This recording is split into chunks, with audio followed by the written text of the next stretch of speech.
Família implica mais do que quem foi o seu pai, quem foi a sua mãe. Implica a estrutura da sociedade. E essa estrutura da sociedade implica a estrutura do universo. E aquilo que Satanás mais quer desestruturar é o universo. Desestruturar a sua vida implica desestruturar o seu ciclo familiar. Desestruturar o seu ciclo familiar implica desestruturar a sociedade.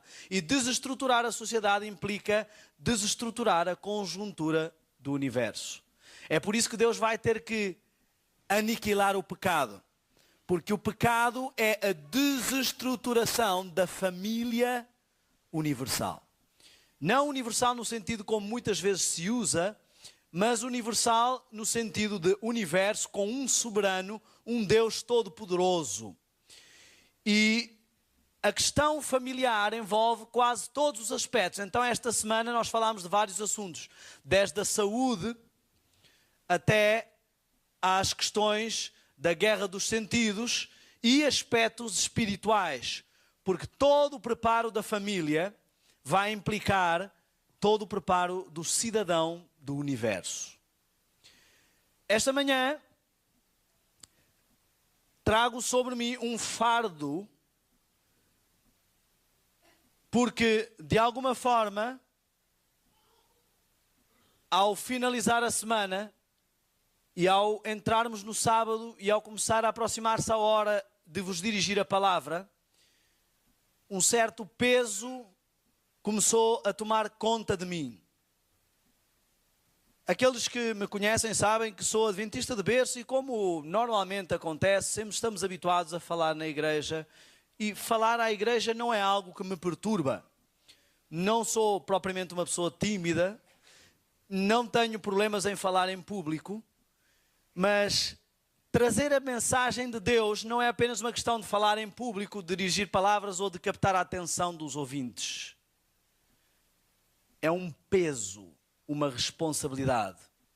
Trazer a mensagem de Deus não conhece rotina. Não é uma questão a que você se habitua, porque a cada hora existe alguém diferente e a cada momento Deus pode ter uma mensagem diferente e a cada momento mesmo que Ele te dê a mesma mensagem é sempre com mais e mais importância. Então eu não vos quero trazer apenas palavras, não vos quero trazer apenas um momento de reflexão introspectivo, porque qualquer terapia de grupo e de autoajuda pode fazer isso. A questão de Deus não é uma questão de autoajuda, é uma questão espiritual, universal, eterna e de vida ou morte. Então, cada vez que eu me aproximo num momento como este, do púlpito, eu sei que as palavras que eu vou dizer e a forma como elas vão ser ouvidas e entendidas através da ação do Espírito Santo em mim e em vós, poderão fazer uma diferença na vossa vida ou até na minha, para a vida ou para a morte. Cada palavra que eu disser aqui poderá traçar o seu destino para a eternidade, de forma a perder-se ou ganhar-se. E é este o peso que pesa sobre mim.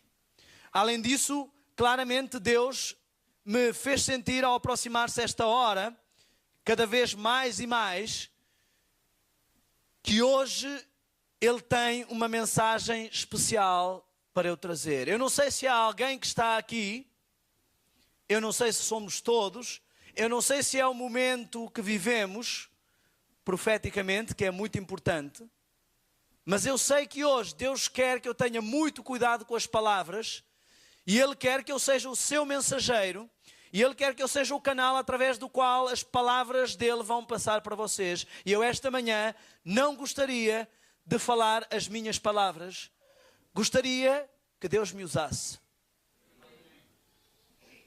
Algumas vezes tenho sentido esse peso e essa responsabilidade sobre os ombros e não tem sido fácil.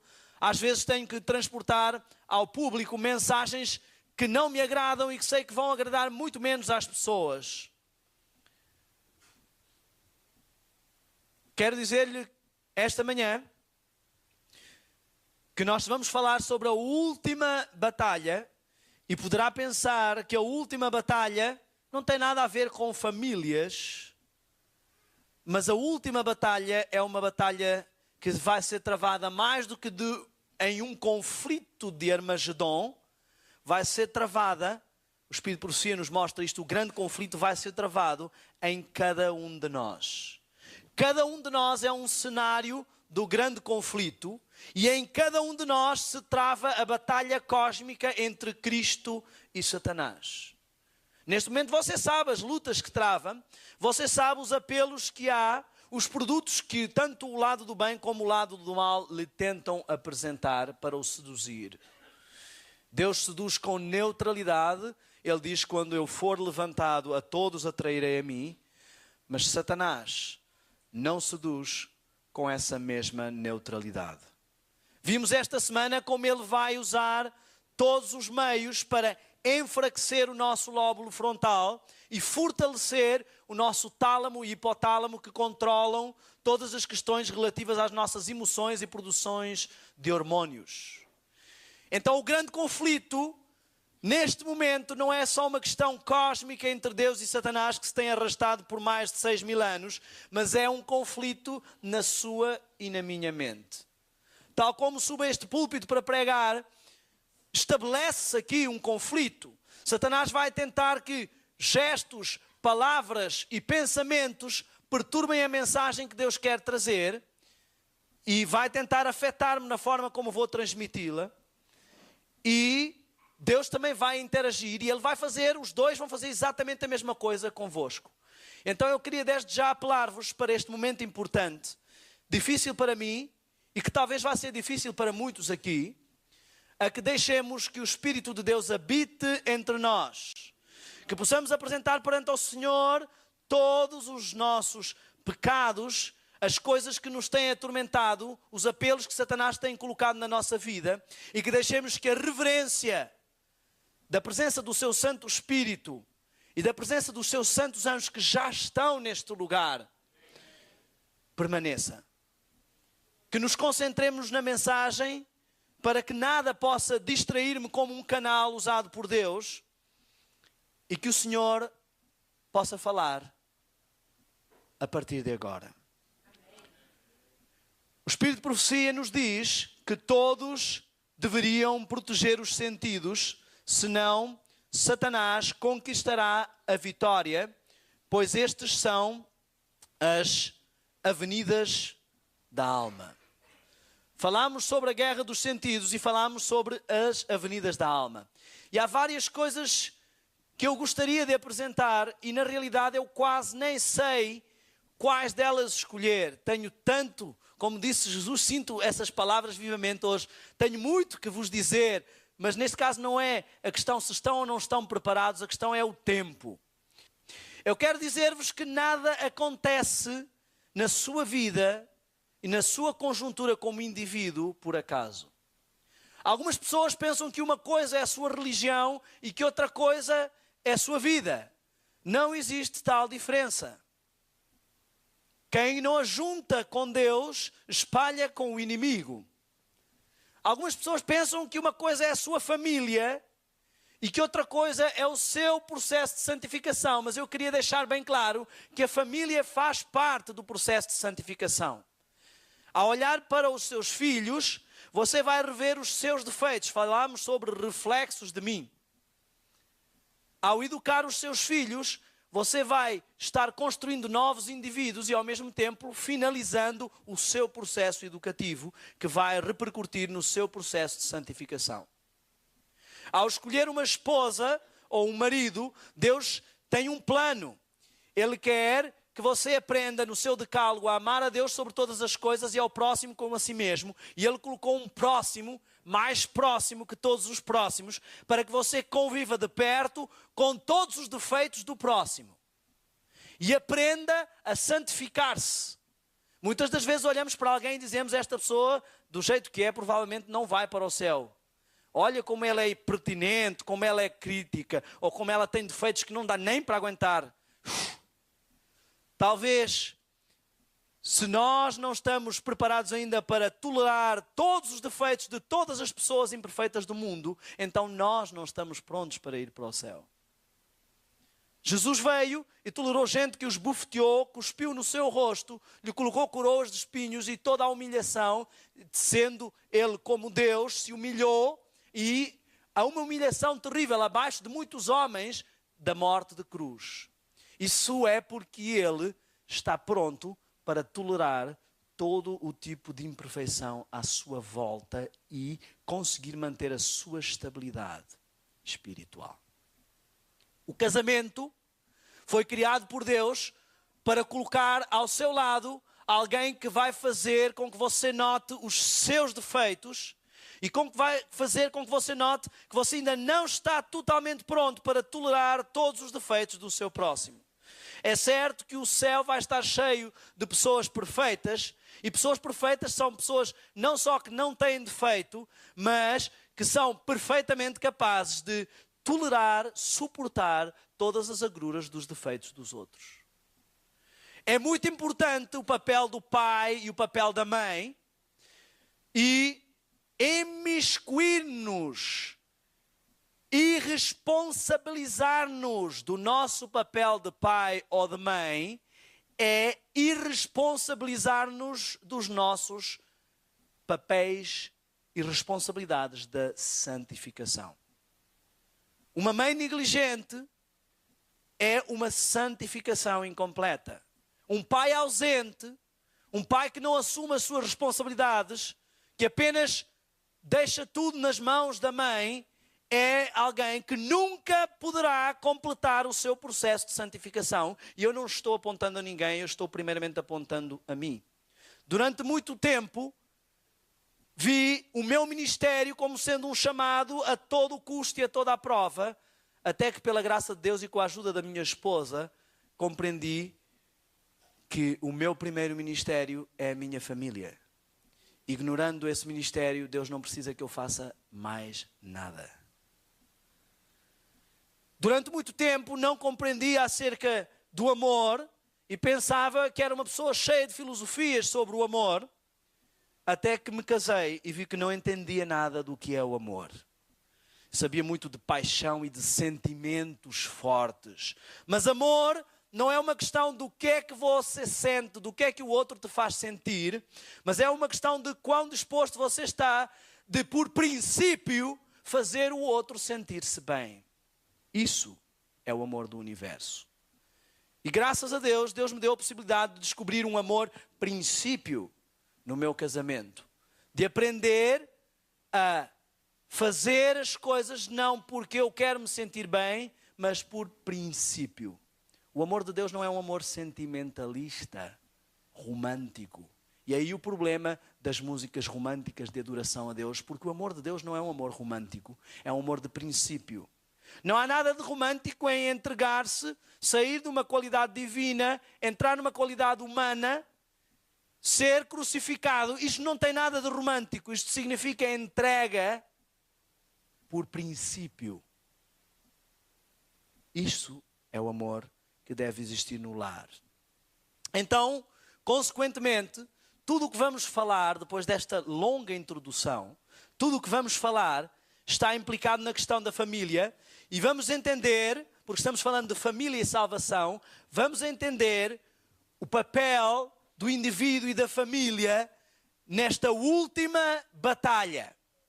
Eu quero dizer-vos que o motivo por que Satanás tenta as pessoas com sexo livre, com homossexualismo, com prazeres e vícios, não é só por causa da destruição da vida dessas pessoas, é principalmente por causa da destruição das famílias. Porque ele sabe, se conseguir destruturar as famílias, vai destruturar os indivíduos e vai destruturar tudo. A sociedade e o universo. Queria que esta manhã você pensasse em si mesmo, não apenas como um indivíduo, não apenas como um membro da sua família, mas um membro da família do céu. E que reconhecesse as suas responsabilidades como homem ou mulher, as suas responsabilidades como servo de Deus, como alguém que ama o próximo, como esposa ou marido, como pai ou mãe. Certa vez, a minha mãe chegou a casa e disse: Daniel, a irmã tal, aquela irmã que você sabe que até gosta muito de você, ela veio comentar comigo que está um pouco chocada pela forma como parece que você está relevando o seu relacionamento. E eu disse: o que é que ela tem a ver com a minha vida? Diz a irmã tal que se meta na vida dela, porque eu sou um indivíduo adulto, livre e faço o que eu achar. E a minha mãe me respondeu: infelizmente, Daniel, ela tem tudo a ver com a sua vida, porque você faz parte da igreja dela e aquilo que você faz pode afastar as bênçãos de Deus da igreja dela. O indivíduo não é uma ilha e nós não podemos fechar-nos em nós mesmos e temos o dever e a obrigação moral de purificar as nossas vidas por nós, por Deus e pelo próximo. Irmãos, esta manhã nós vamos fazer uma viagem e nós vemos, foi lido um texto do livro de Filipenses e este texto pode servir-nos como início da nossa viagem. Filipenses 4:8 nos diz: quanto ao mais, irmão, tudo o que é verdadeiro, tudo o que é honesto, tudo o que é justo, tudo o que é puro, tudo o que é amável, tudo o que é de boa fama, se há alguma virtude, se há algum louvor, nisso pensai. Estamos falando aqui de pensamentos e por que é que vemos aqui uma preocupação tão grande de Paulo com os nossos pensamentos? Afinal, nós vimos os fariseus que parecia que a vida ia toda bem, mas como iam os pensamentos? Quando Jesus começou a escrever na areia o que ia dentro de cada um deles, provavelmente começou a ficar exposto e viu-se que não passavam de túmulos caiados.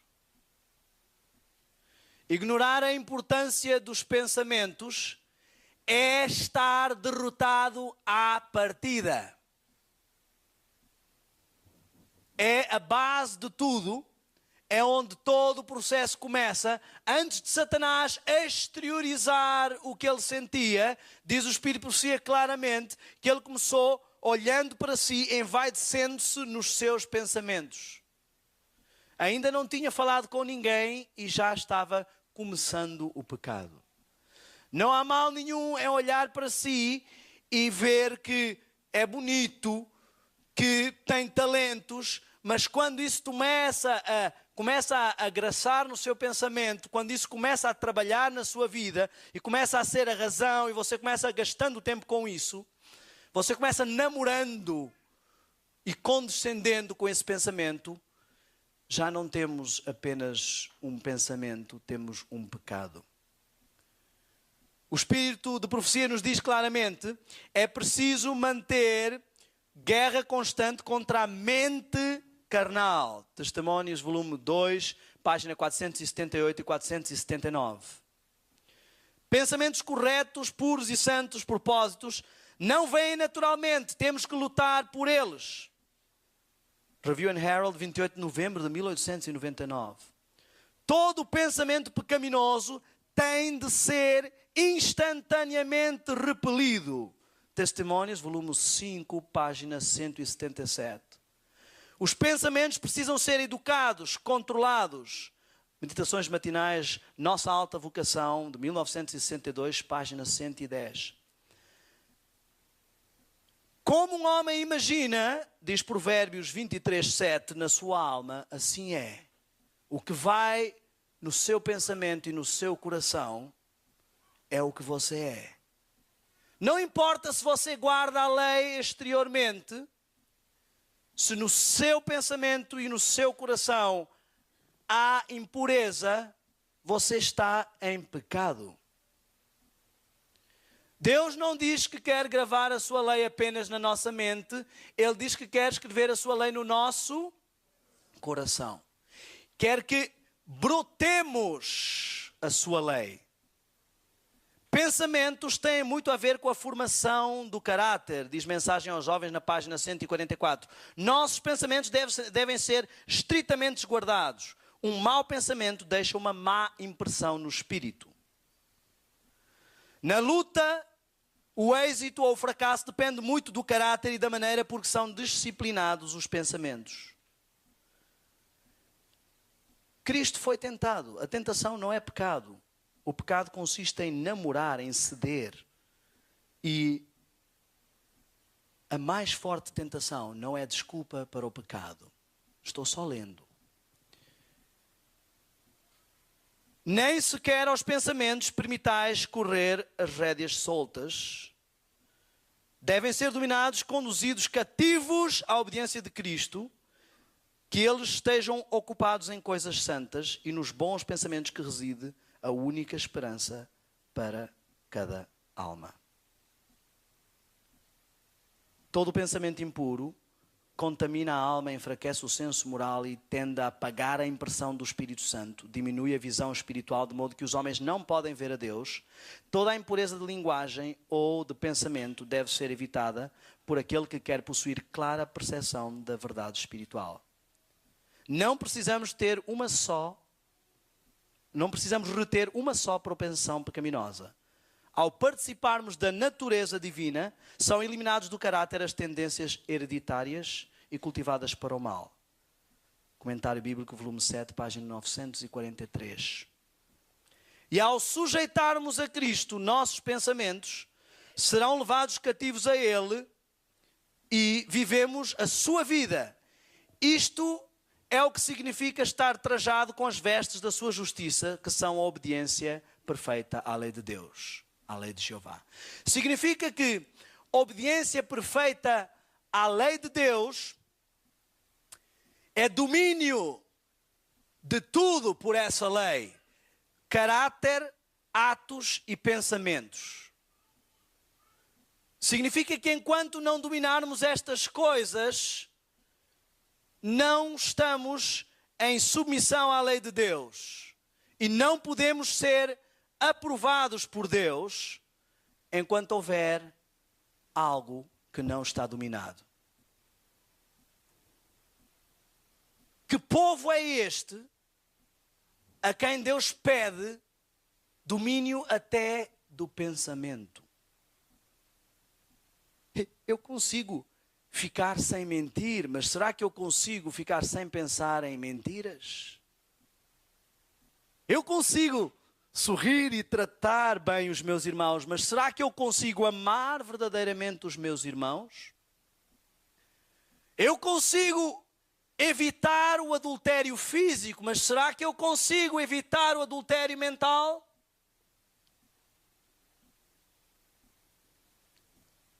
Significa, quando Deus diz isto, um sinónimo da sua frase, sem mim nada podeis fazer, significa que você pode tentar todo o melhor para vencer o pecado, isso é necessário, mas só conseguirá vencer o pecado nos méritos de Cristo, porque você não pode mudar os seus pensamentos. Não pode mudar os seus pensamentos, só Cristo pode mudar os seus pensamentos. Mas Cristo não pode mudar os seus pensamentos se você não trabalhar para mudá-los. Este é um trabalho que tem que ser feito em conjunto. Diz o Espírito de Profecia que nós temos que cooperar com Deus nesse trabalho. Nem Deus pode fazer esse trabalho sozinho, nem você pode fazer esse trabalho sozinho. Então, irmãos, tudo quanto é verdadeiro, honesto e justo e puro e amável e de boa fama e que tem virtude e tem louvor, gaste o seu tempo exercitando essas coisas para que consiga chegar a este resultado, estar a esta sintonia. Agora, eu queria que a nossa viagem fizesse uma viragem. Parece que isto não tem nada a ver com a batalha, mas significa que quem for derrotado aqui está derrotado em todas as batalhas. Então a batalha toda se passa na nossa mente, muito mais do que em todo o resto. Ao Deus transformar a sua mente, como é que diz a Bíblia? Transformai-vos pela renovação da mente. Ele tem automaticamente que transformar os seus pensamentos, e se ele conseguir fazer essa obra fantástica, ele transformou a sua vida, o seu caráter. Ele gravou a sua lei no seu lóbulo frontal. Você respira Cristo. E não é mais você que vive, mas Cristo vive na sua mente. Cristo habita em si. Que linda utopia. Se isto é uma utopia, irmãos, somos os mais miseráveis dos homens. Se ficamos olhando para estas maravilhas só no dia em que Jesus voltar, somos os mais miseráveis dos homens. Agora, que batalha é esta e como se vai processar?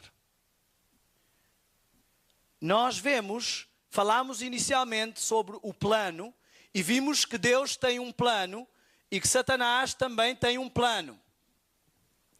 E eu gostaria que nos focássemos no momento mais importante da humanidade, e esse é o momento em que Cristo toma a forma humana, a sua vida se desenrola como um exemplo e um modelo, e Ele paga as nossas culpas e a nossa pena. Se Jesus tivesse vindo a esta terra só para morrer por nós, isso seria um ato egoísta para nós e fútil e inútil. E bastaria que ele viesse, assumisse a forma humana, fosse morto e fosse embora. Mas Jesus se submeteu a nascer como um de nós, viver como um de nós, sofrer como um de nós, ou muito mais que muitos de nós, para que nós pudéssemos entender que temos que ser, viver e atuar como Ele.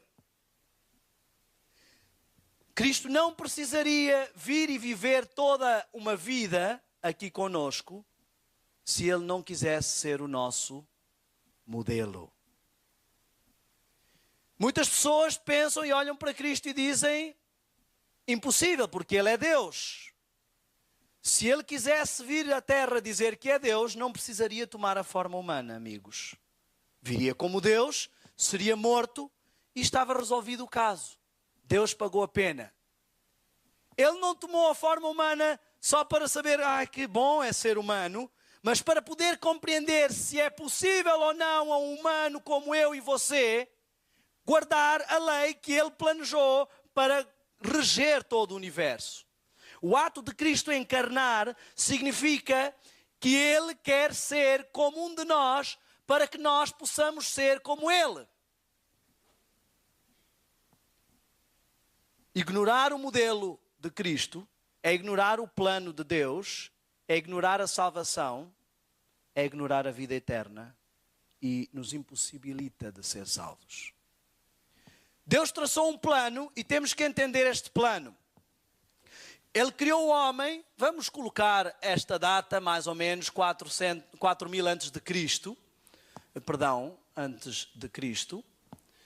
E vamos dizer que ele vem à Terra e que morre, vamos colocar aqui mais ou menos nesta faixa o ponto 0, não é? E depois temos, esta nos traça a primeira fase do ministério de Cristo, onde se apontava para ele como sendo o cordeiro que havia de vir. Depois desse cordeiro pagar a pena, ele sobe e vai fazer o quê? Mediação por nós, não é? Uma intercessão. Ele faz com que as nossas orações ascendam. Isso vai até quando? 1844. E qual é a próxima fase? Em 1844 ele entra para o Santíssimo, e isso terminará quando ele despir as suas vestes sacerdotais e vestir as suas vestes de rei, quando estiver consumado e ele estiver vindo na segunda vinda. Este é o plano que Deus traçou. Quem quer ser salvo? Se eu pedir que levantem as mãos, será a pergunta mais absurda do mundo. Todos querem ser salvos. E este é o plano que Deus traçou para a salvação. Agora nós temos que entender o que significa este plano. Na realidade, Deus está nos dizendo que existe um santuário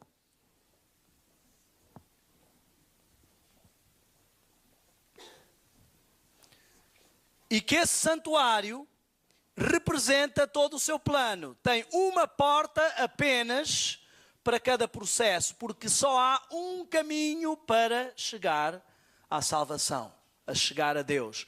E tem vários objetos. Tem aqui onde você entrega o seu pecado, é pago o seu pecado, e você aceita o batismo não só pela água, mas pelo Espírito. Você é limpo do seu pecado, morre para uma velha vida e nasce para uma nova vida. Temos aqui, então, a justificação. Você não merece outra coisa senão a morte, mas alguém toma o seu lugar e você agora pode aceitar esse perdão e ser purificado com um pacto com Deus. Justificação, muitas pessoas pensam que é o fim do processo, mas Jesus não morreu na cruz e ponto final. Significa que para completar-se o seu ministério, a parte que ele tem que fazer tem 3 partes, e como é um trabalho em conjunto entre nós e ele, a parte que nós temos que fazer também tem 3 partes. Significa que na primeira parte nós aceitamos a justificação.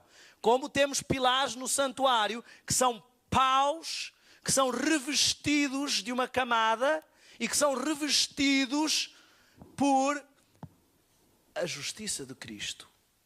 Aquela justiça que nós perdemos no Éden, aquela luz que cobria o nosso corpo e que se foi embora e que nos fez ver que somos nus, que somos laodiceanos, que precisamos de colírio e novas vestes, porque já não temos brilho da justiça de Cristo. Aceitar a justificação é um excelente passo, mas infelizmente não nos levará à salvação. Consequentemente, aceitar a justificação significa que nós aceitamos começar um processo de santificação, equivalente ao lugar santo. E essa santificação, ao ser completada, ao atingirmos os padrões máximos que podemos atingir, nos levará, pela graça de Deus também, à glorificação. O grande truque do diabo é sempre fazer com que tentemos pular uma coisa destas. Durante a Idade Média, ele fez com que as pessoas tentassem apostar na santificação, tentassem ser santas, fazer coisas santas, mas não havia uma renovação da mente. E falha. E agora ele quer que as pessoas pensem só em justificação, esquece o resto. Não, você é justificado uma vez, justificado para sempre, não há problema. Porque ele sabe que se você eliminar uma destas etapas, a salvação é impossível. Agora eu queria fazer uma pergunta séria que nos vai introduzir à próxima parte. Já viram que temos também, como já vimos aqui, corpo, mente, espírito, pátio, santo, santíssimo, ritmo, harmonia e melodia.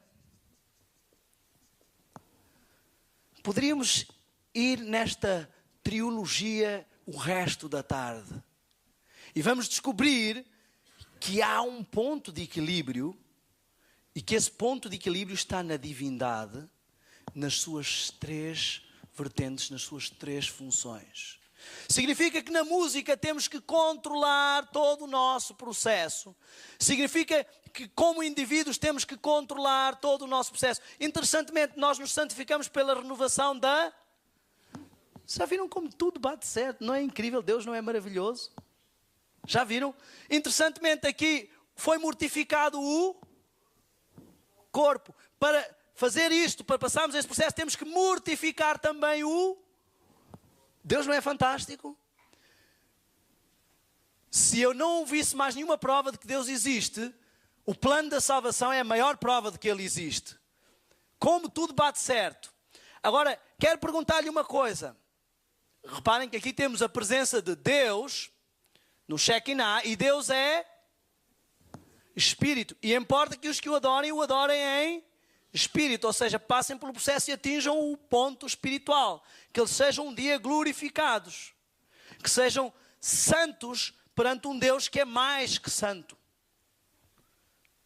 E isto é melodia para os nossos ouvidos. Tudo bate certo. Agora deixe-me fazer-lhe uma pergunta. Vemos que há um paralelo entre as 3 fases da humanidade e as 3 fases da salvação e as 3 partes do santuário. Qual é a parte mais sagrada, se é que posso utilizar esta expressão, do santuário? Se tudo está em paralelo, qual será a fase da história mais sagrada de todas? Não. Isso é o processo de salvação, glorificação. Eu estou falando do plano da história.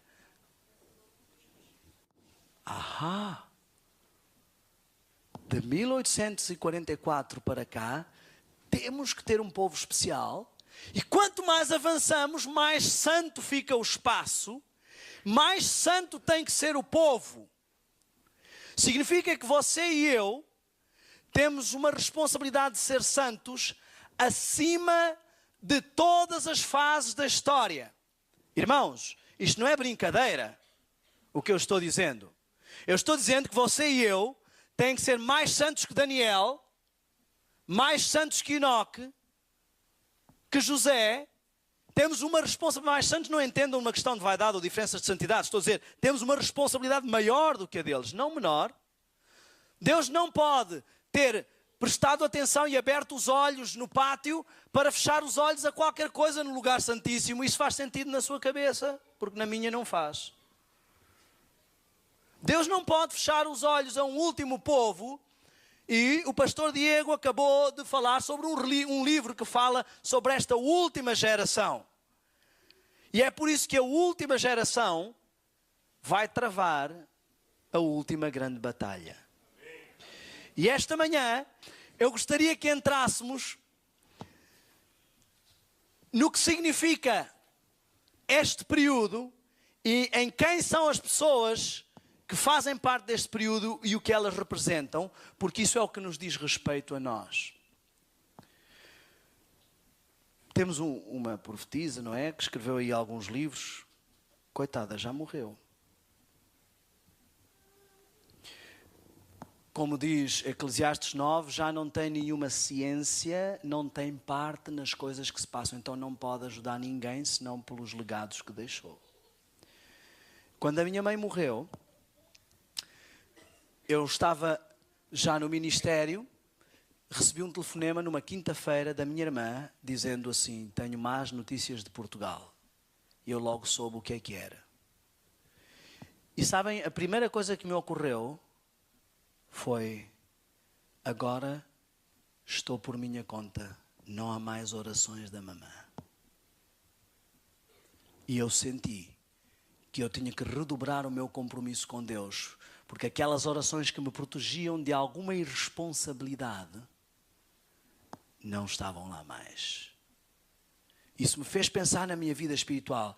E eu quero que cada um entenda que nesta fase da história, não estou excluindo Deus, estou dizendo a nível humano, você está por sua conta. Você não pode contar com a igreja institucionalmente e nem pode contar com os ministérios institucionais independentes, os autossustentados. Você não pode contar com a sua esposa ou com o seu marido. Você não pode contar com a sua mãe. E você nem pode contar comigo, nem com nenhum pregador que suba aqui. Porque 1001 verdades vão chegar. Em breve teremos gente vindo ao nosso púlpito pregar o domingo. E quem quer que se encoste em quem quer que seja, irá cair. Você só pode contar com a presença que existe no lugar santíssimo, que é o Shekinah de Deus. Se você não tiver esta presença na sua vida, iluminando, fazendo com que os seus olhos entendam a mensagem, você não terá a mínima chance. Você tem que estudar as Escrituras a fundo. Não pode apenas ouvir as coisas em segunda mão. E nem precisa ficar julgando as pessoas que possam tirar outras opiniões. Falámos esta semana sobre várias coisas. Falámos sobre o Espírito Santo. E são questões pertinentes que atacam a igreja. Falamos sobre 1001 aspectos onde as pessoas parecem que têm opiniões diferentes. Música. Você precisa solidificar-se. E eu queria que abrissem as vossas Bíblias, já que terminamos a introdução, no livro de Apocalipse, neste maravilhoso capítulo, que eu digo-vos, irmãos, talvez seja o meu capítulo preferido, e é um dos capítulos da Bíblia que tem mais significado na minha vida.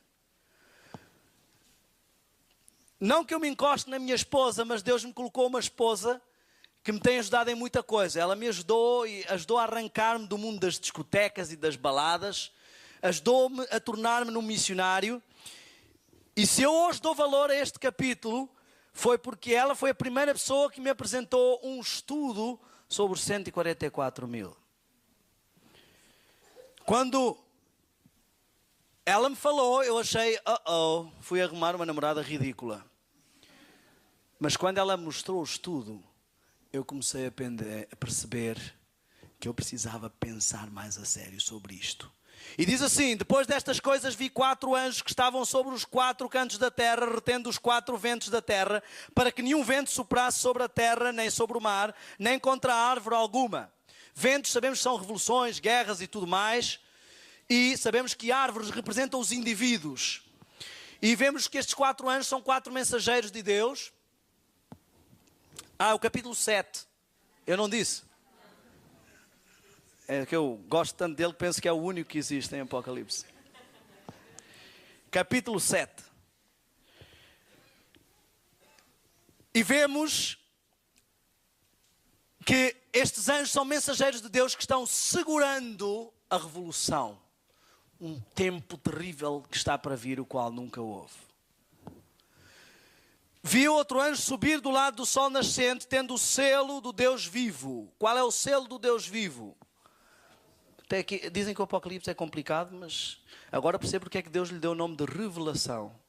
Porque ele é simples. Olha só.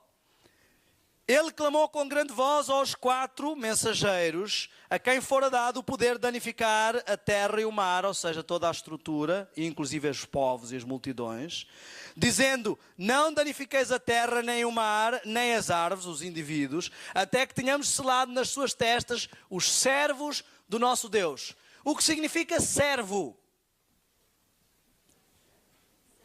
Que serve. Um servo obedece ou não obedece? Então já temos aqui uma primeira dica. Só vão ser selados aqueles que obedecem. Certo? Se ele vai selar os servos do Deus vivo, quem não obedece, obedecer ao quê? Obedecer à lei. Não é obedecer à besta que se vai levantar, é obedecer à lei de Deus. Se eu obedecer fisicamente à lei de Deus, mas tiver maus pensamentos, Posso ser selado? Não. Então, só vão ser selados com o selo do Deus vivo aqueles que tiverem a sua lei gravada no seu caráter, na sua mente, no seu lóbulo frontal. São aqueles que obedecem e começam a obedecer desde agora e que vão começar a andar com o Cordeiro desde agora, irmão. Agora quero trazer para a realidade, para isto não ficar um texto técnico profético. Eu estou falando daqueles que não resistem à mensagem de saúde. Eu estou falando daqueles que não resistem à mensagem da modéstia cristã. Eu estou falando daqueles que não resistem à mensagem da alimentação, que não resistem à mensagem do entretenimento, que não resistem à mensagem da verdade presente. Só esses poderão ser selados. Eu estou falando de coisas práticas. Quem não obedece agora, não vai obedecer mais tarde. Quem não toma decisões consoante a luz que Deus lhe tem dado, não recebe mais luz e vai perder a luz que tem e vai ficar em trevas. Só serão selados os que obedecem a Deus. Se você quer ser selado e aprovado, tem que começar a tomar decisões de obediência. Depois diz assim, e eu vi o número dos que foram selados e eram 144 mil. 144 mil. Eu creio que este é o número mais polémico da história do Adventismo. Mas vemos que há duas componentes. Ele ouviu um número, o que significa que há uma numeração, e estes eram os que iam ser selados. Então temos um povo que vai ser selado e numerado. Temos que começar por entender várias coisas aqui. Depois diz assim, 144 mil de todas as tribos dos filhos de Israel. Então isto não tem nada a ver connosco. Vocês são filhos de Israel? Eu sou. Eu espero que sim. Já tem a ver connosco. E diz que da tribo de Judá, da tribo 12 mil de cada tribo. E vamos entender, muitas pessoas podem já começar a dizer, bem, se querem que este número seja literal, então este Israel também tem que ser literal. Não necessariamente assim. 4 bestas são 4 reinos. E o número mantém-se. Ou são mesmo bestas? Não. Então nós vamos ver que a enumeração profética, eu estou tentando encurtar, nós temos 3 componentes. Primeiro, o número. Depois, o símbolo. Depois, o significado. Então, 4 bestas. 4 bestas é o símbolo, 4 é o número, têm um significado, representam reinos. 10 é o número, chifres é o símbolo, representam 10 poderes. 7 é o número, igrejas é o símbolo, representam 7 fases da igreja, do povo de Deus. Significa que temos aqui 144 mil, e isto é o número. Os símbolos, eu não conheço nenhuma profecia cujo símbolo seja alterante do número. O facto do símbolo ser simbólico nunca altera a quantidade do número.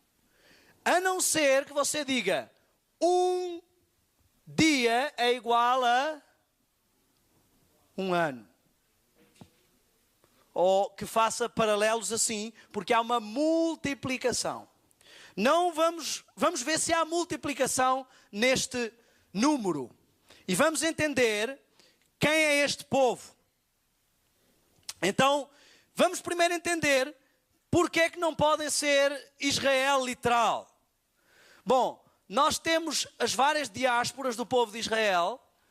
Temos hoje em dia judeus, porque praticamente só restou a tribo de Judá.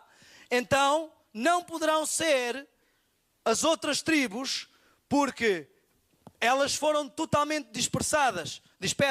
Temos o rei da Síria, que trouxe gente de Babel e juntou até com os cativos que ele tinha. Temos que também foram levados para a Síria, não é? De Samaria. E, enfim, houve uma grande mistura. Temos também o caso de Babilônia, houve uma grande mistura. Então temos, o povo de Israel já foi mais que assassinado, está mais que misturado. É impossível distinguir tribos literais. Além do mais, vamos encontrar algo interessante. É que aqui nos estão a mostrar tribos que não são a típica listagem de tribos. Já repararam nisso? Não havia a tribo de José. A tribo dele foi dividida entre Efraim e Manassés. Mas aqui ela está. Certo? Vamos encontrar várias situações que não se encaixam.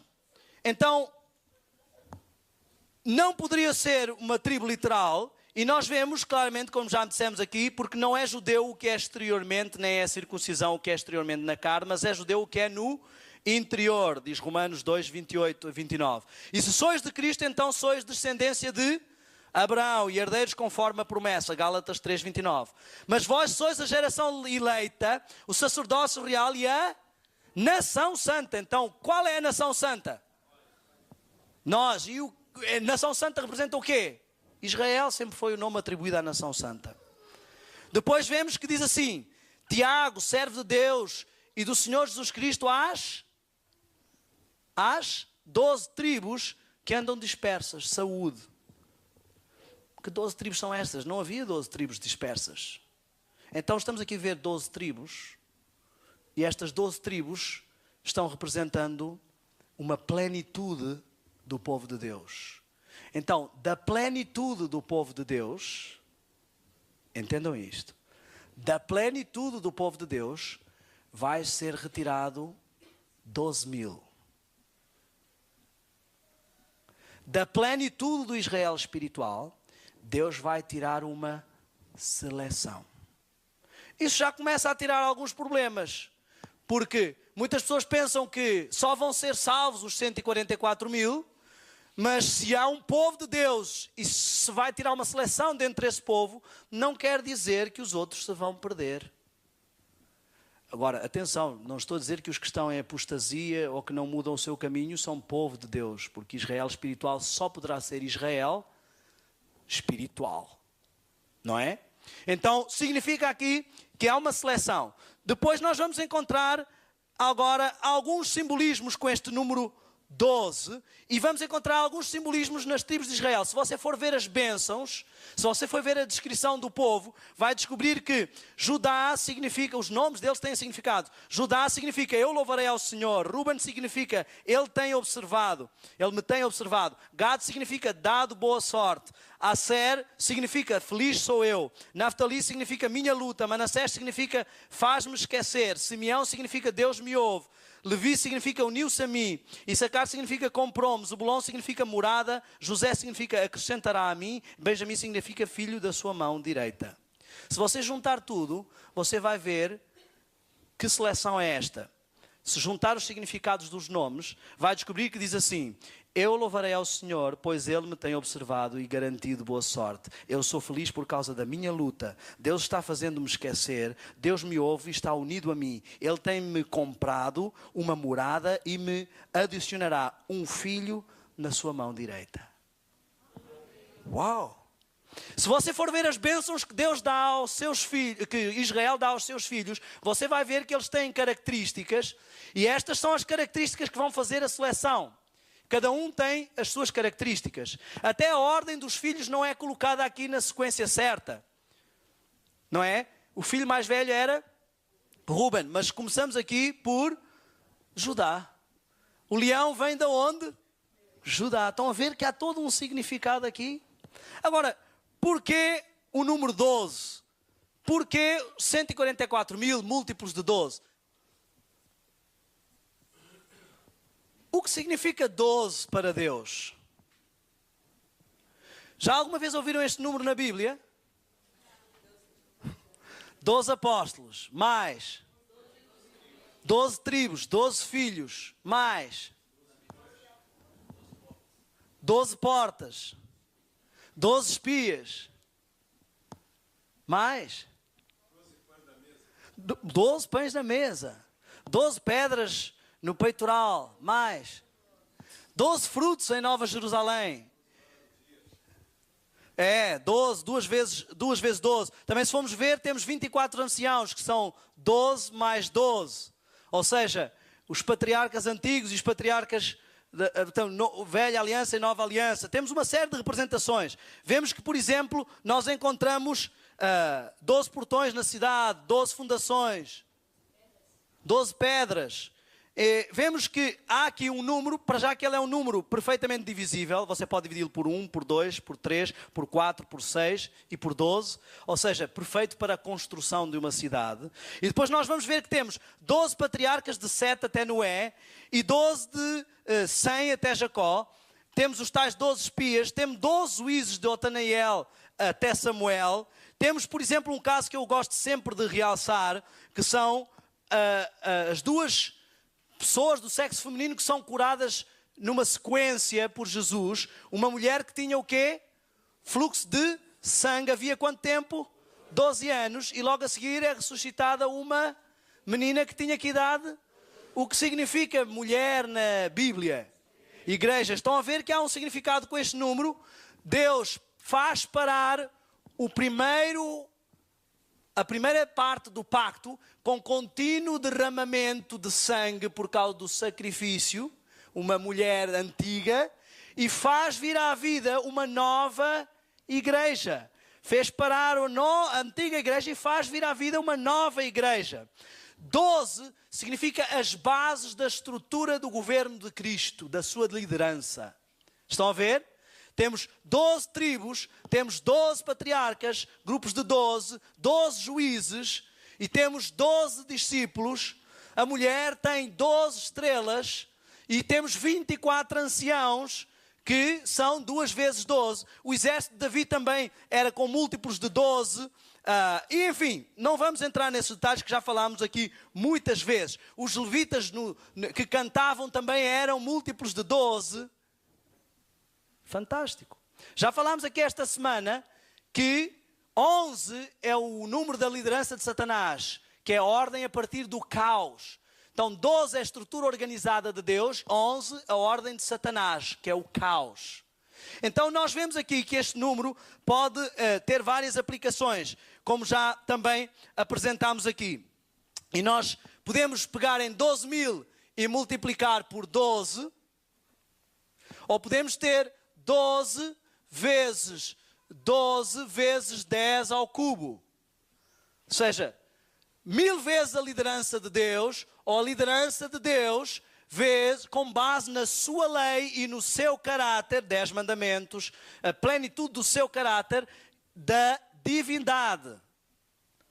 Estão a ver? Este número representa, então, algo muito especial. Eu não vou debruçar-me sobre o número, porque nós já estudámos sobre isso. Eu só queria que toda a gente entendesse. E não vou aqui também ficar a falar de literal ou simbólico, porque eu penso que isso é claro e não vou dar nenhum passo assumindo uma doutrina que a Igreja ainda não assumiu oficialmente.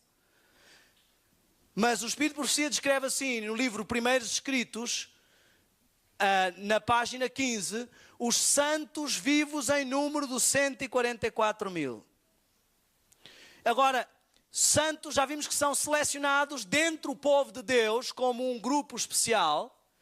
E já vimos, vamos a Apocalipse 14 e vamos encontrar mais algumas descrições sobre eles para entendermos quais são as suas características. Já vimos que eles representam as características destes filhos de Israel, não de Gad, porque ele é a serpente do caminho, não é?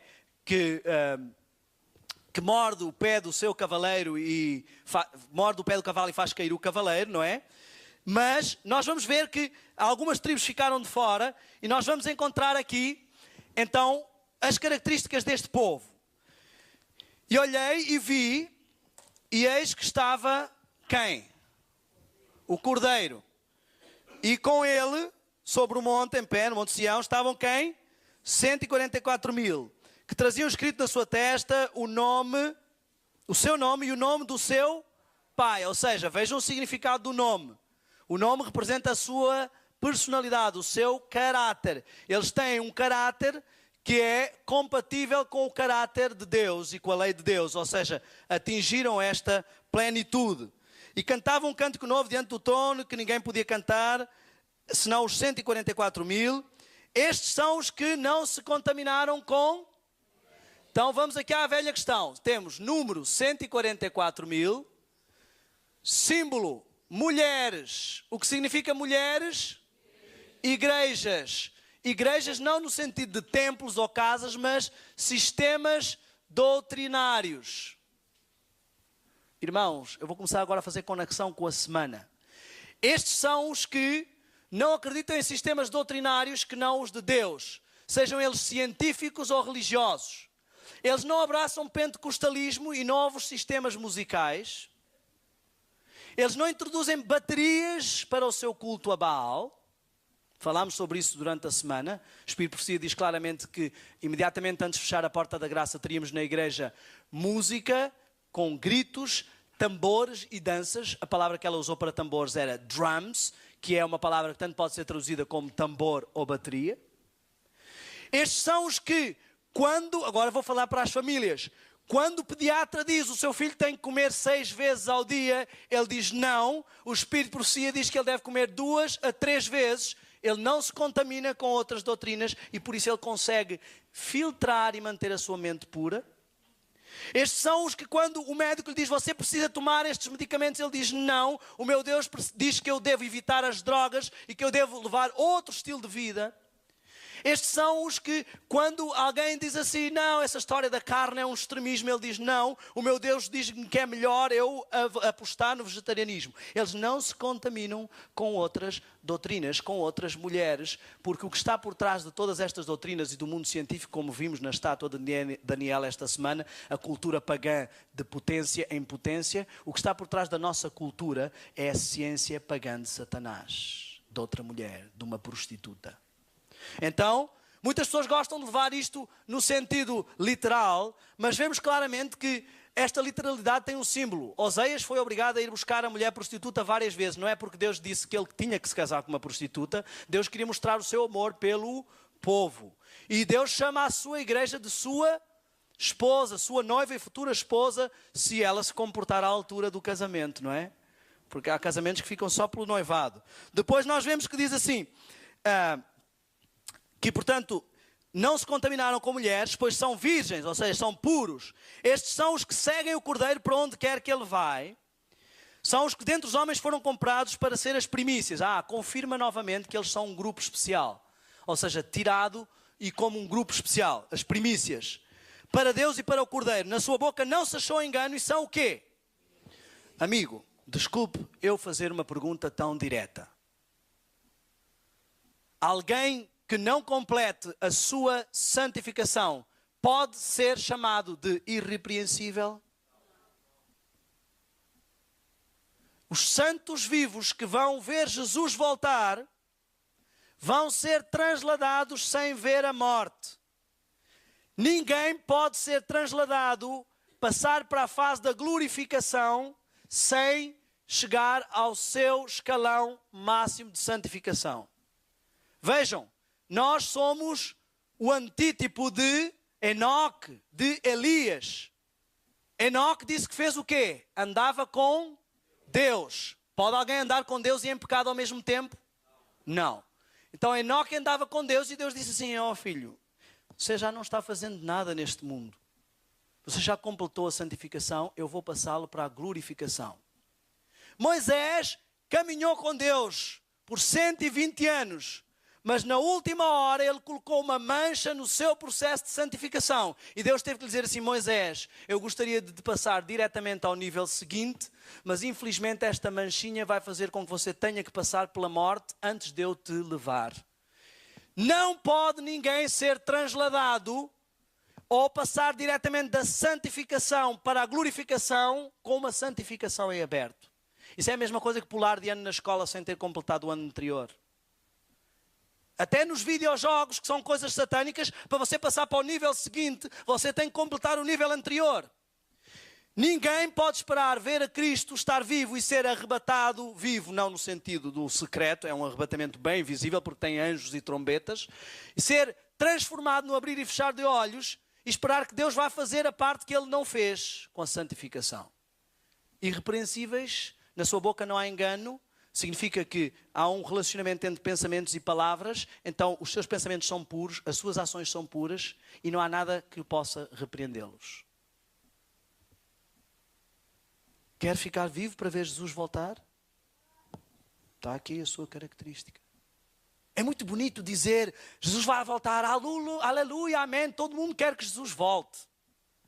Mas diz que todas as tribos da terra se lamentarão. Significa que só um pequeno grupo vai estar à altura. E mesmo esse grupo, diz o livro Primeiros Escritos, quando vê Jesus vir, diz, quem poderá estar de pé? E Jesus diz, a minha graça vos basta.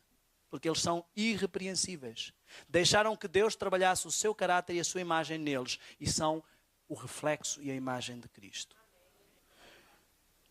Então, onde eu quero chegar é este ponto. Nós vemos aqui que eles seguem o Cordeiro para onde quer que ele vá. Então temos o Cordeiro no Monte Sião, em frente ao mar de vidro. Se forem ler o Espírito de Profecia, infelizmente eu não posso pegar em todas as passagens que eu vos queria mostrar, porque eu me alonguei demasiado na introdução, com várias coisas que queria partilhar convosco. Mas podem confirmar, depois posso passar todos estes textos. Nós vamos ver que o trono de Deus está desta forma. Temos Deus, à sua volta estão o quê? 4 seres viventes que são como que anjos cobridores, que são arcanjos, porque vimos que ele tem 6 asas e depois vamos encontrar noutras partes da Bíblia arcanjos com 6 asas, não é? Querubins são serafins, obrigado.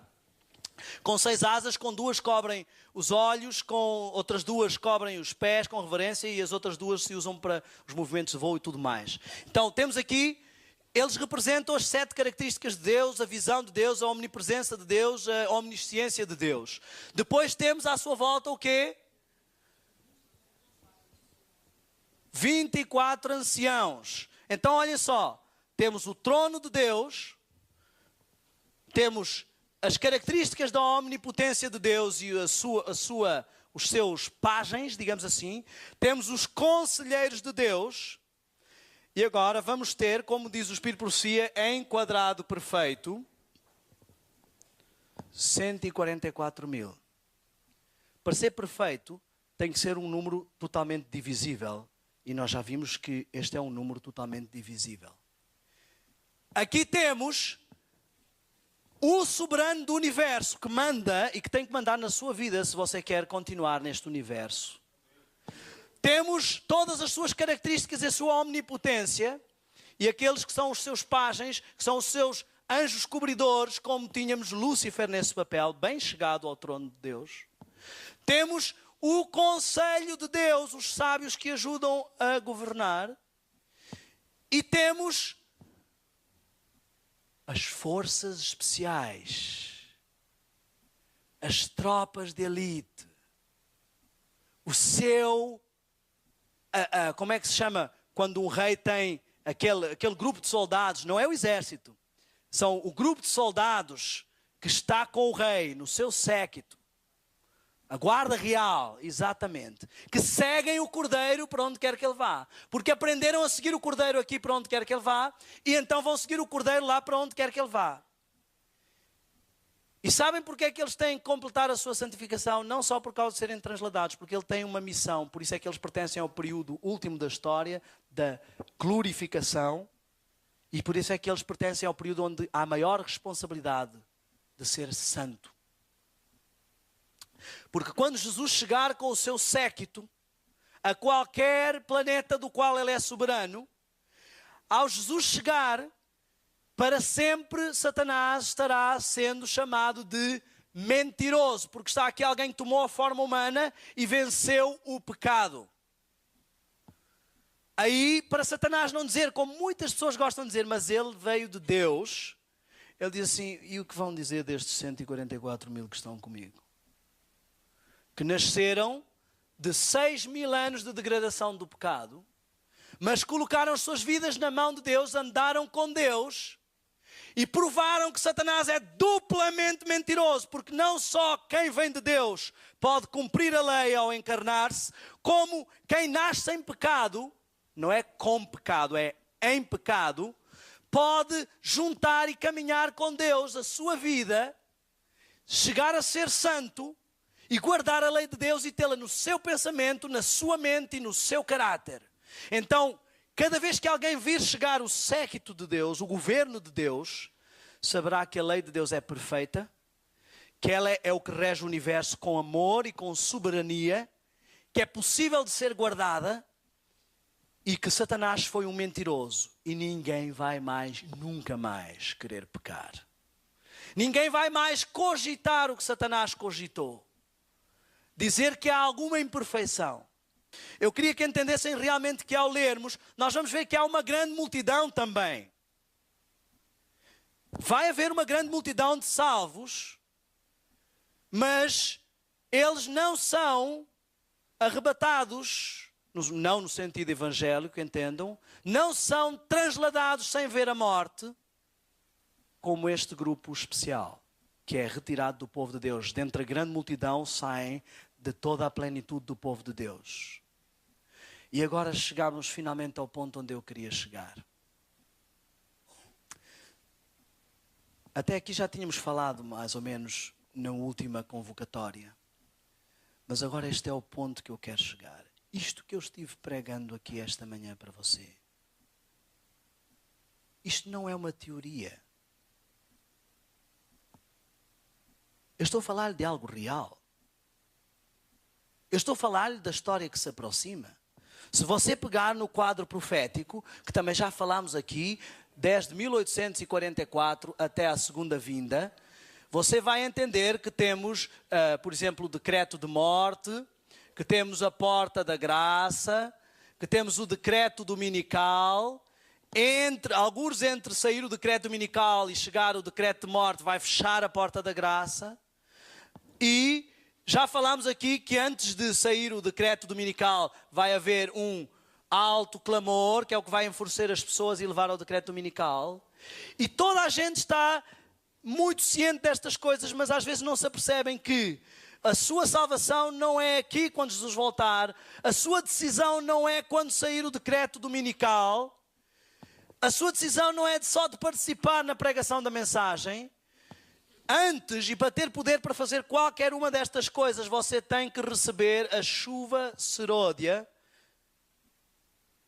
E que o último sinal de que está a chegar a chuva seródia é a falsa chuva seródia. Irmãos, eu quero que entendam uma coisa. Eu era um publicitário. Eu não sou um pregador. Mas quando Deus me fez entender isto, eu perguntei-se: o que é que eu estou fazendo? Para que é que me interessa pagar a casa, comprar o carro, fazer crescer a empresa? Porque ele mostrou claramente, esperem, isto são profecias que estão escritas há mais de 100 anos. Irmão, há mais de 100 anos que Ellen White diz que recebeu uma visão de Deus explicando as coisas que iriam acontecer e a sequência de acontecimentos. E que uma das coisas que Deus lhe disse é que é assim: haverá entre o povo de Deus um reavivamento da primitiva santidade. E antes que venha o tempo para esse reavivamento, Satanás irá fazer parecer que uma bênção especial de Deus está sendo derramada e manifestar-se-á o que aparenta ser um grande interesse religioso. Falso Pentecostes, falso dom de línguas, falso crescimento espiritual. Eu quero que vocês entendam o seguinte, irmãos. Há mais de 100 anos que Deus te avisou acerca deste momento. Que Ele disse assim: vai chegar a um ponto onde você vai ver toda a gente interessada em religião. Você vai ver essas coisas crescendo e as pessoas vão estar nas igrejas e parece que estão muito entusiasmadas. E vão dizer que há Espírito Santo nas suas igrejas. E vão mudar o estilo de música e adoração a Deus. E vão falar línguas que ninguém entende, porque são diferentes das que os discípulos falaram, que todos entenderam, cada um na sua própria língua. E vão dizer que é o Espírito Santo e vão ser projetadas contra a parede e espumar da boca, o que nunca vimos acontecer na Bíblia, só vimos acontecer no culto tribalista africano. E vão trazer um sistema de apostasia como o que Paulo falou, que antes de chegar o homem da iniquidade se manifestaria a apostasia. e sobre o qual Jesus disse: acautelai-vos que ninguém vos engane, porque vai vir um falso sistema religioso que, se possível, vai enganar até aqueles que querem ser escolhidos. Eu quero dizer-lhe que o falso Pentecostes já começou. Não só ele já começou, como ele já invadiu todo o mundo evangélico. E eu gostaria de poder dizer-lhe que está a invadir a Igreja Adventista, mas infelizmente isso é uma mentira. Eu tenho que dizer que já invadiu a Igreja de Deus. E eu quero que você entenda que o que eu estou lhe dizendo esta manhã é uma verdade. Foi previsto há mais de 100 anos. E está a acontecer. Você e eu estamos a fazer parte das profecias. Isto não é como as profecias de Daniel, de Roma e Grécia e Babilónia, que é muito bonito dizer em termos históricos que já se cumpriram. Isto está a acontecer. Isto foi predito. Deus inspirou uma profetisa para dizer que isso iria acontecer. Nós estamos a presenciar isto, irmãos. Nós estamos no meio da profecia. O nosso nome está no meio das profecias. Estamos a ver acontecer o último sinal antes do derramamento da chuva seródia. Se alguém ainda pensa que é tempo de ficar a pensar em casas e carros e negócios e faculdades e... Não estou a dizer faça loucuras, abandone tudo. Estou só a dizer, não agarre tudo e abandone Cristo.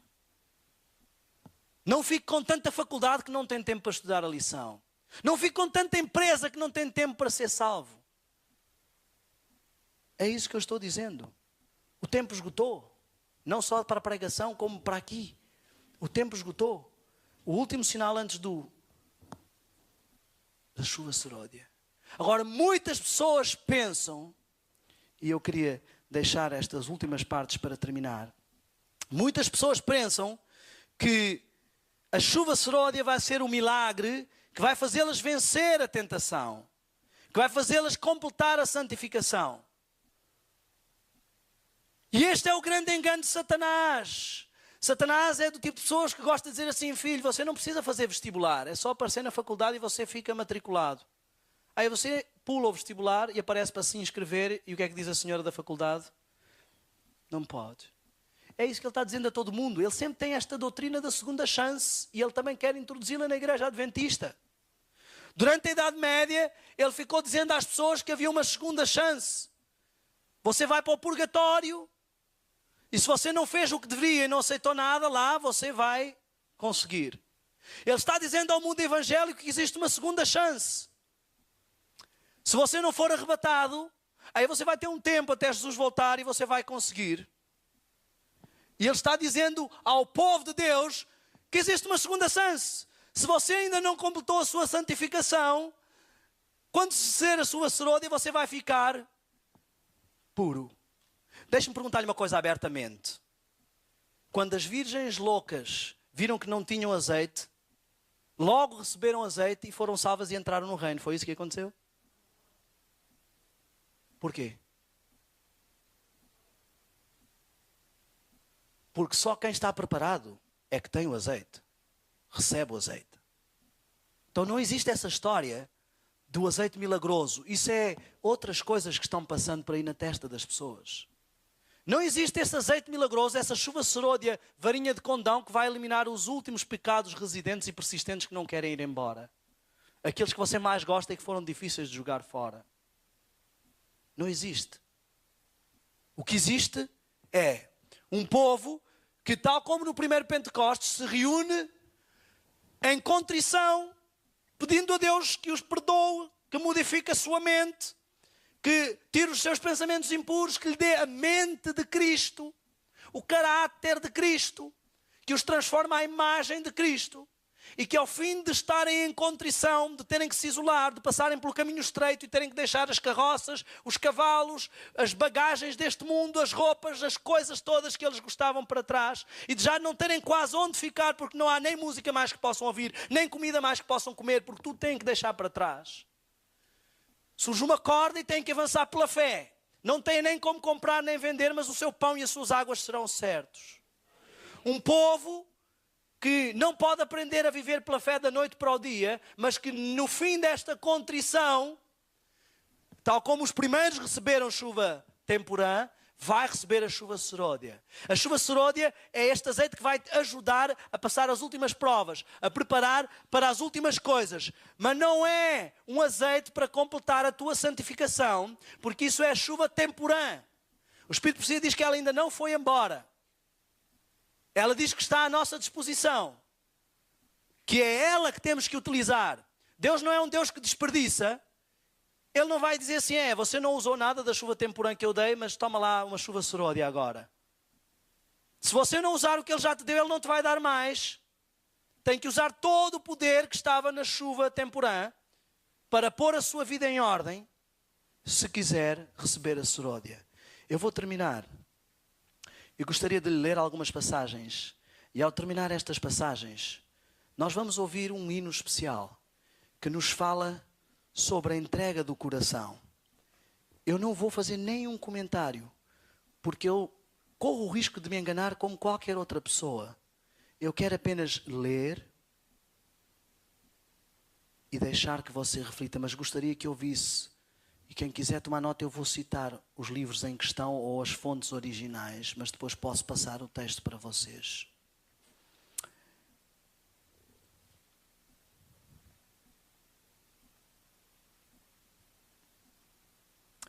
Isto, eu gostaria que se lembrasse que isto não é apenas Ellen White escrevendo. Isto é Deus tentando salvar o seu povo.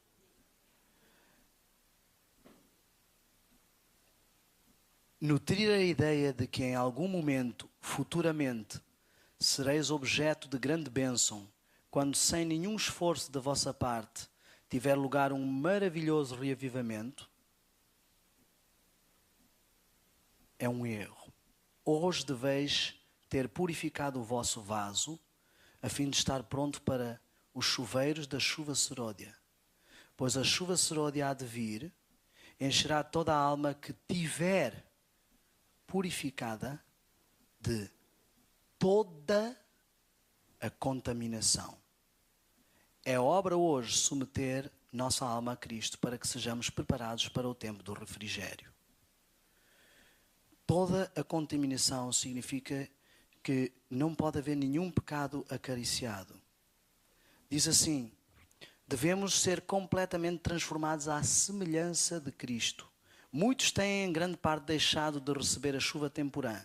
Não têm obtido os benefícios que Deus assim para ele tem provido. Esperam que as falhas sejam supridas na chuva seródia.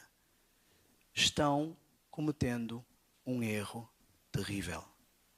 O coração tem que ser esvaziado de toda a contaminação e purificado para a habitação do Espírito Santo. Foi pela confissão e pelo abandono do pecado, qualquer tipo de pecado, que os primeiros discípulos se prepararam para o derramamento do Espírito Santo no dia de Pentecostes. O mesmo trabalho, só que em grau mais elevado, deve ser feito agora.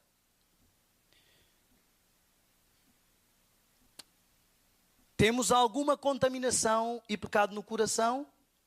Se assim é, purifiquemos o templo da nossa alma e preparemos-nos para o aguaceiro da chuva seródia.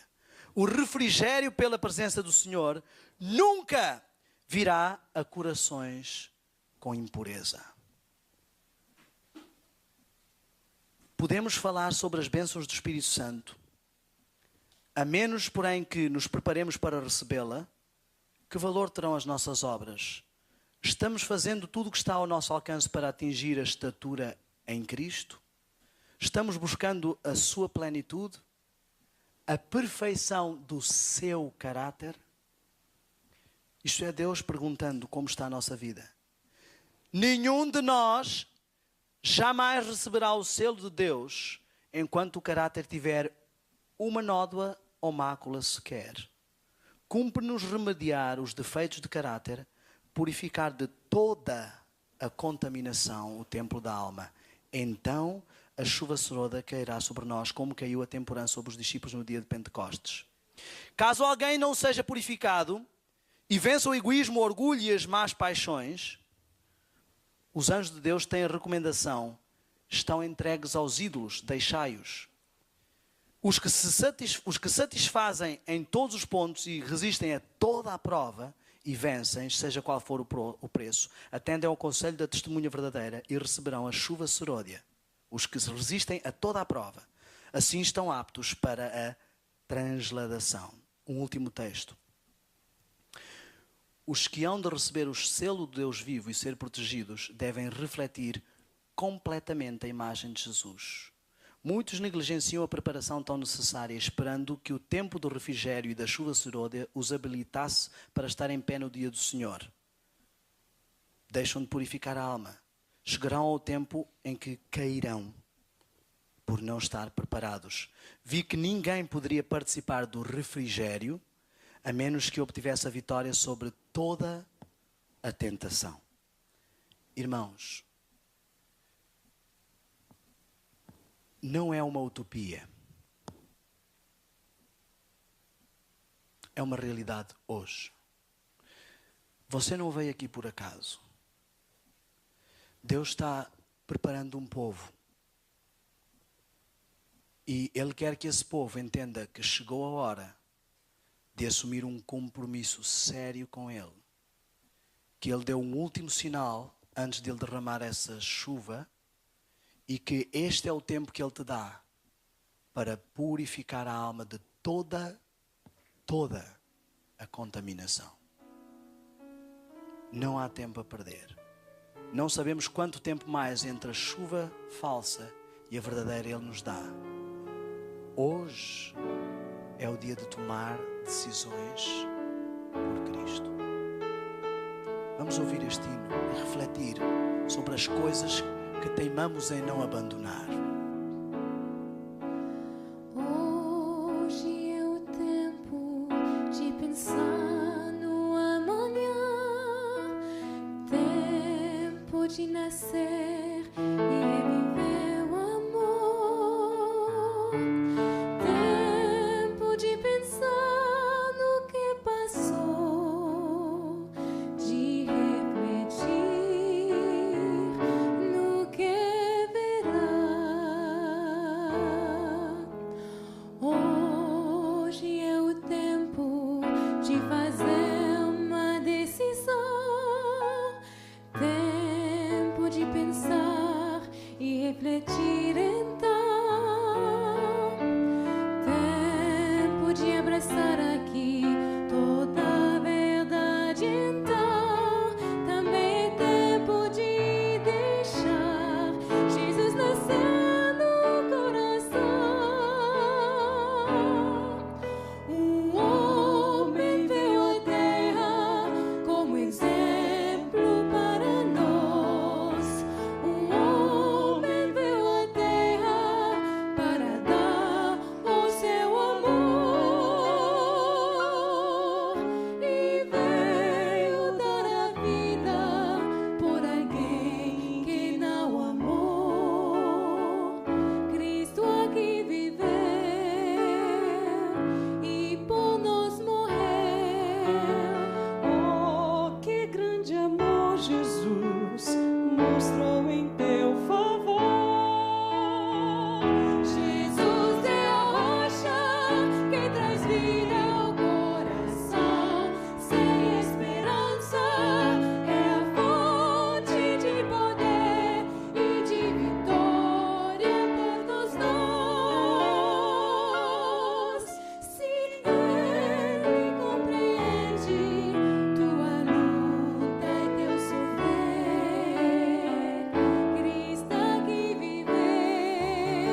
bem frágil de um bebê, mas com a glória e esplendor que manifesta o seu poder.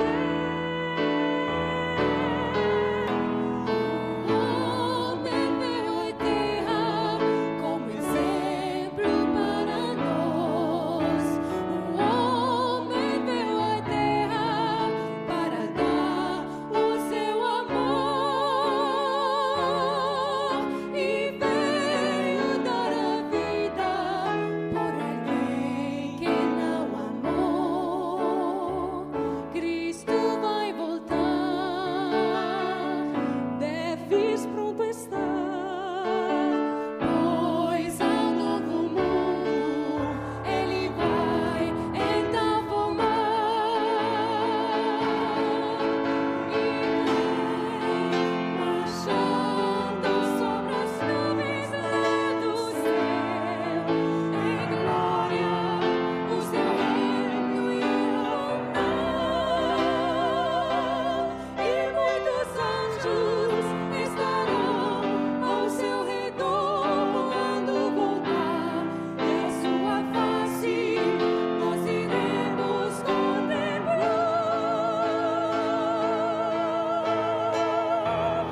Jesus é a rocha que traz vida ao coração, sem esperança é a fonte de poder e de vitória, e vem para todos seus fiéis a lhes buscar para levar até o lar. Amém,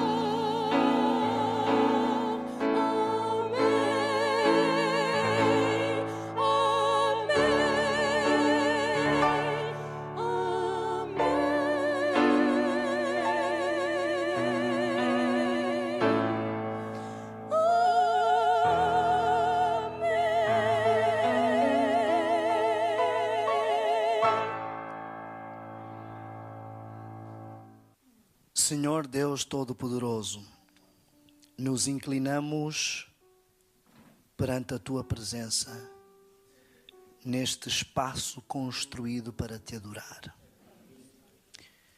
Estamos numa dimensão física e carnal, e às vezes os nossos olhos se fecham para as coisas espirituais. Mas Te pedimos que, como fizeste no passado, possas abrir os olhos daqueles que estão realmente buscando, para que eles possam ver que existe um exército de anjos ao seu redor.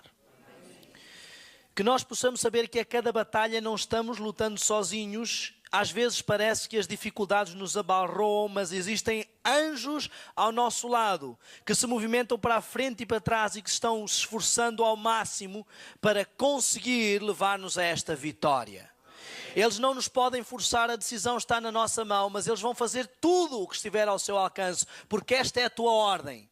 Tudo o que estiver ao seu alcance para alcançar esta vitória.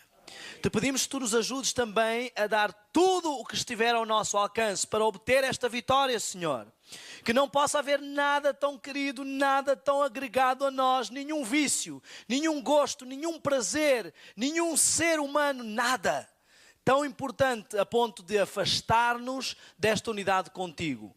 Que não possa haver nenhum ato, nem um pensamento, nem nenhum nada que seja tão poderoso que possamos optar por isso em vez de optar pelo teu santo nome e pela eternidade que nos queres dar. Esta manhã, Senhor, eu quero pedir uma bênção especial sobre as pessoas que vieram aqui.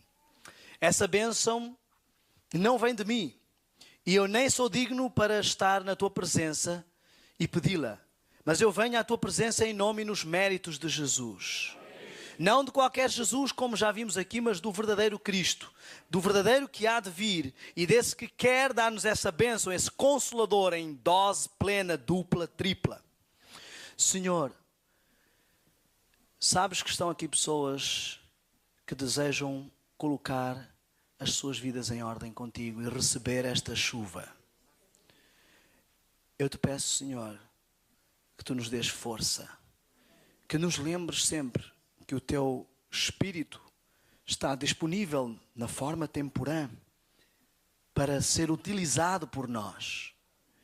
Que possamos crer que não há pecado tão grande que Jesus não possa limpar. Que não há vício, hábito, gosto, prazer tão grande que Jesus não possa tirar da nossa vida. Mas que isso implica uma entrega plena, que isso implica dar o passo e entregar o nosso corpo como um sacrifício vivo para ver operar o milagre. Senhor, te pedimos força para dar este passo. Falámos esta semana sobre o que precisamos talvez de ajustar nas nossas famílias. Abençoa as famílias que vieram aqui, Senhor.